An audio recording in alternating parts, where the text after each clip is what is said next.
When did you actually realize that there's an opportunity here which people are overlooking and they're not aware about? Like our main scope was like we were in the business of media delivery since we were offering CDN as a core offering.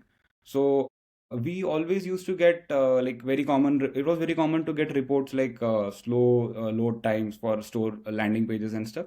But and we used to get a lot of fingers getting pointed at us.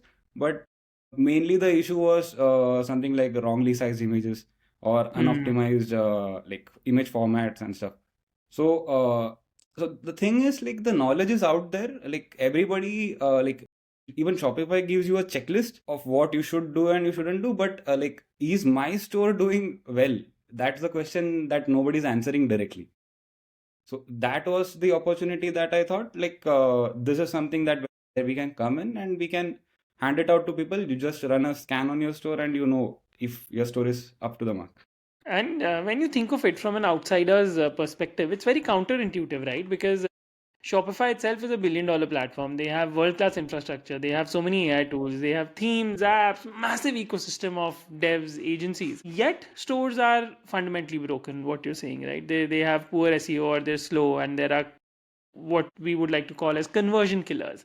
How is that even possible? Yeah. Like, what's going on behind the scenes? Why is it so difficult? So, like, there's this ongoing joke on Twitter, like, I've got 10 users, it's time for Kubernetes, right?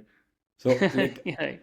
using a massive or like scalable system itself doesn't guarantee you the best performance for that matter. It's all about configuring it and ensuring that you are fine-tuning it the way like you need to, right?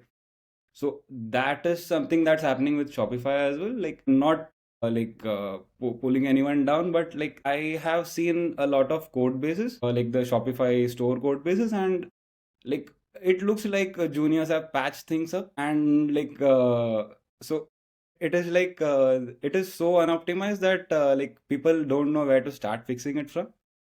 So yeah. Right. And what happens, like you would also mention in one of your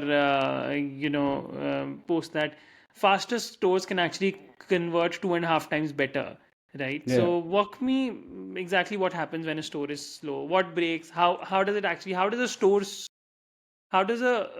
slow store actually boil down to lost revenue? So let's think of it from a user's point of view. So usually the stores that are like investing heavily and creating like generating a lot of revenue do it mainly through performance marketing or stuff like that.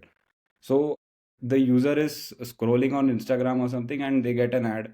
They are very excited about the product, but they are also very triggered from the entire scrolling thing, right? So the moment they land on the page and say the page loads very slow, so they are already off their intent.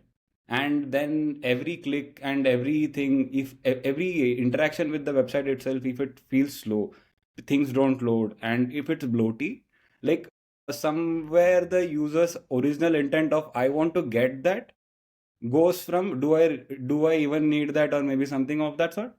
So that's why people see dropout. That's why like the performance of the stores are very important. And even like if you like if your stores like don't load fast and don't have the right keywords and don't have enough content to put you up on SEO, like you are missing out on a lot of traffic that comes to your store, right?